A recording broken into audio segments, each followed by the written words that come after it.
सीधे आज की इस बेहद खास और रंग-बिरंगी चर्चा में चलते हैं। आज हम चलेंगे दक्षिण भारत के दिल यानी मदुरई में।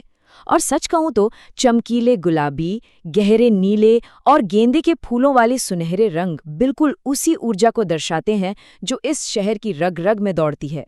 मदुरई कोई ऐसा वैसा शहर नहीं है, ये एक ऐसी जगह है जहां प्राचीन पौराणिक कथाएं सिर्फ किताबों में धूल नहीं खा रहीं, बल्कि वे आज भी यहाँ के परिदृश्य, वास्तुकला और लोगों की रोजमर्रा की जिंदगी को एक जीती जागती तस्वीर की तरह आकार देती हैं।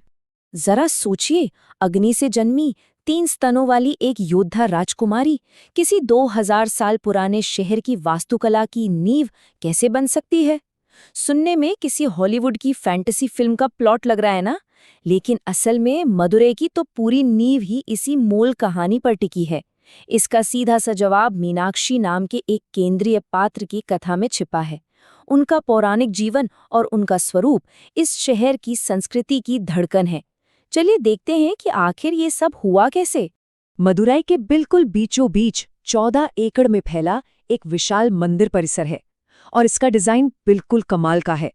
पुराने शहर की सड़कें इस मंदिर के चारों ओर एकदम सटीक वर्गाकार रूप में बसी हैं। पूरा का पूरा शहर इस 14 एकड़ के केंद्र के इर्द गिर्द ऐसे घूमता है मानो कोई विशाल कमल का फूल अपनी पंखुड़ियां फैलाए हुए हो। और इस विशाल जगह की रखवाली कोई ऐसे वैसे दरवाजे नहीं बल्कि 14 ऊंचे गोपुरम करते हैं। गोपुरम यानी पिरामिड के आकार के वो गगनचुंबी प्रवेश द्वार जिन पर चमकीले रंगों में हजारों पौराणिक चरित्र उकेरे गए हैं। इनमें से जो सबसे ऊंचा गोपुरम है वो आसमान में 170 फीट की ऊंचाई तक जाता है। यकीन मानिए, इसे अपनी आंखों से देखना एक ऐसा अनुभव है जो आपको पूरी तरह से मंत्रमुग्ध कर देता है। अगर हम इसकी वास्तुकला की तुलना उत्तर भारत के मंदिरों से करें तो फर्क साफ नजर आता है। ये मंदिर दक्षिणी द्रविड़ वास्तुकला का एक बहुत ही शानदार उदाहरण है। जहां उत्तर भारत की नागरा वास्तुकला में मंदिर ऊपर की ओर एक बेलनाकार रूप में सिकुड़ते जाते हैं, वहीं ये दक्षिणी संरचनाएं मुख्य रूप से चौकोर या आयताकार होती हैं। ये एक ऐसा डिजाइन है जो दूर से ही अपनी अलग पहचान बना लेता है। खैर, जैसे ही हम इन विशाल गोपुरमों को पार करके अंदर कदम रखते हैं, हमारा स्वागत करती हैं 33,000 जटिल नक्काशीदार मूर्तियां। जी हाँ, आपने बिल्कुल सही सुना, 33,000। और सबसे खास बात यह है कि ये महज कोई सजावट का सामान नहीं है। हर एक मूर्ति के अंदर एक गहरा प्रतीकात्मक अर्थ और स्थानीय लोक कथाएं बसी हुई हैं। इन पत्थरों में जो कारीगरी है वो बस अकल्पनीय है। इन्हीं में से एक बेहद दिलचस्प मूर्ति है याली की। इस मंदिर पर रिसर्च कर रही क्लो नाम की एक फ्रांसीसी स्टूडेंट ने इसे बड़ी खूबी से समझाया। याली एक ऐसा मिथकीय प्राणी है जिसमें शेर की ताकत है, हाथी जैसी बड़ी सोच है, पक्षी की तरह नई ऊंचाइयां छूने की काबिलियत है और घोड़े जैसी फुर्ती है। ये इस बात का बेहतरीन सबूत है कि कैसे प्राचीन नक्काशी हमें आज भी दुनिया को बेहतर बनाने के शानदार और व्यवहारिक तरीके सिखाती है। यहाँ वास्तुकला का एक और अजूबा है, प्रसिद्ध 1000 स्तंभों वाला हॉल। लेकिन मजेदार बात यह है कि इस हॉल में असल में ठीक 985 खंबे ही हैं। इन सभी को ठोस चट्टान से काटकर बनाया गया है और इन्हें इतनी सटीक ज्यामिति और अकूस्टिक यानी ध्वनि विज्ञान की बारीकी के साथ लगाया गया है कि आज के इंजीनियर्स भी देखकर हैरान रह जाएं। अच्छा, अब वास्तुकला से निकलकर वापस उसी मूल कहानी पर आते हैं जिसने ये सब प्रेरित किया। स्थानीय मान्यताओं के मुताबिक इस शहर की इष्ट देवी का जन्म पवित्र अग्नि से तदादगई के रूप में हुआ था। वह एक अजेय योद्धा राजकुमारी थी और उनके जन्म से ही उनके शरीर में एक अनोखी निशानी थी।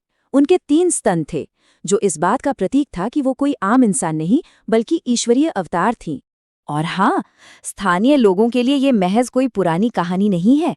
रंगास्वामी जैसे कलाकारों और ही ले लीजिए, उनके लिए देवी का यह रूप जरा भी अजीब नहीं है, बल्कि वो इसे साहस और शक्ति का प्रतीक मानते हैं। उनके लिए देवी मीनाक्षी उस साहसी माँ की तरह है जो अपने उग्र और सुरक्षात्मक स्वभाव से पूरे शहर को हिम्मत देती हैं। पर कहानी का सबसे दिलचस्प मोड़ तब आता है जब एक अजय योद्धा के रूप में सब कुछ जीतने के बाद तदादगई उत्तर में कैलाश पर्वत तक पहुंच जाती हैं। वहां उनकी मुलाकात होती है भगवान शिव से। और जैसा कि भविष्यवाणी में कहा गया था, शिव को देखते ही उनका तीसरा स्तन गायब हो जाता है। बस यही वो पल था जब एक योद्धा राजकुमारी का देवी मीनाक्षी में रूपांतरण हुआ, और इसी मुलाकात ने उस भव्य जश्न की नींव रखी जिसे आज भी मनाया जाता है। ये कहानी महज इतिहास के पन्नों में कैद नहीं है, बल्कि इसे हर साल चित्तरई महोत्सव के रूप में पूरी भव्यता के साथ जिया जाता है। ये 1 महीने तक चलने वाला जबरदस्त उत्सव है। 8वें दिन के राज्याभिषेक से लेकर 10वें दिन के दिव्य विवाह तक इस कहानी का हर एक पन्ना जीवंत हो उठता है। और इसमें भीड़ कितनी होती है? लगभग 10 लाख से भी ज्यादा लोग। पूरा शहर जैसे एक जश्न में डूब जाता है। ये किंवदंती लोगों के दिलों से कितनी गहराई से जुड़ी है, इसका अंदाजा आप इसी बात से लगा सकते हैं कि त्योहार के दौरान परिवार अपनी छोटी बच्चियों को देवी मीनाक्षी की तरह सजाते हैं। 5 साल की हरीनी का परिवार कहता है कि अपनी बेटी को इस रूप में देखकर उन्हें जो खुशी और शांति मिलती है, उसे शब्दों में बयान नहीं किया जा सकता। ये आस्था का एक बेहद प्यारा और व्यक्तिगत रूप है। इस पूरे महोत्सव का सबसे भावुक और भव्य पल होता है तिरुकल्याणम, यानी मीनाक्षी और भगवान शिव का वो दिव्य विवाह। इस रस्म में भगवान विष्णु, जिन्हें मीनाक्षी का भाई माना जाता है, अपनी बहन का कन्यादान करते हैं। ये पल इतना ज्यादा शुभ माना जाता है कि पूरे दक्षिण भारत से अनगिनत शादीशुदा जोड़े अपने विवाह के वचनों को फिर से ताज़ा करने के लिए इस दिन यहाँ खिंचे चले आते हैं। शादी के बाद की रथ यात्रा तो और भी विशाल होती है। जरा इमेजिन कीजिए, एक ऐसा रथ जिसे 135 लकड़ी के खंभों से तैयार किया गया हो, और इसे खींचने के लिए जो रस्सी इस्तेमाल होती है वो 20,000 फीट लंबी होती है।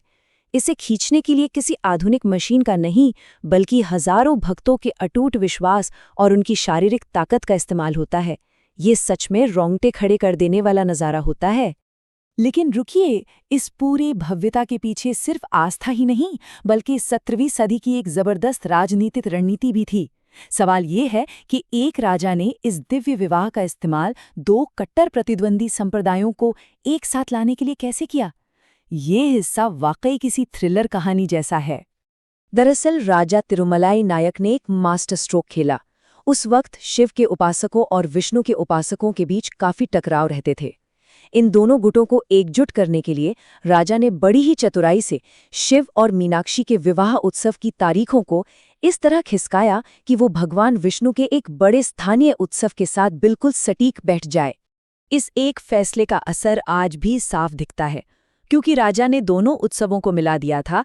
आज गोकुल जैसे 23 साल के युवा भक्त रात रात भर ढोल की थाप पर पूरी ऊर्जा के साथ नाचते हैं। जब भगवान विष्णु की नदी की ओर यात्रा निकलती है, तो शैव और वैष्णव दोनों मिलकर इस रंग बिरंगे जुलूस का हिस्सा बनते हैं। इसका अंतिम परिणाम एक ऐसा असाधारण संगम है जहां 10 लाख लोग, अलग अलग मान्यताएं और सदियों पुरानी लोक कथाएं सब एक साथ मिलकर एक हो जाते हैं। ये महज इतिहास नहीं है, ये एक ऐसा जादुई तरीका है जिसने इस 2000 साल पुरानी विरासत को आज भी जिंदा और धड़कता हुआ रखा है। यहाँ इंसान और देवता मिलकर एक ऐसा उत्सव मनाते हैं जो अपने आप में अद्भुत है। तो इस पूरे सफर के बाद एक बड़ा सवाल जहन में आता है। जब मिथक, वास्तुकला और एक कमाल की राजनैतिक सोच इस तरह आपस में जुड़ जाएं, तो एक शहर की संस्कृति कितने समय तक जिंदा रह सकती है? मीनाक्षी की यह कहानी इस बात का जीता जागता सबूत है कि जब कहानियों को किसी शहर के पत्थरों में उकेरा जाता है, तो वो हजारों सालों तक दुनिया को इसी तरह अपना दीवाना बना सकती हैं।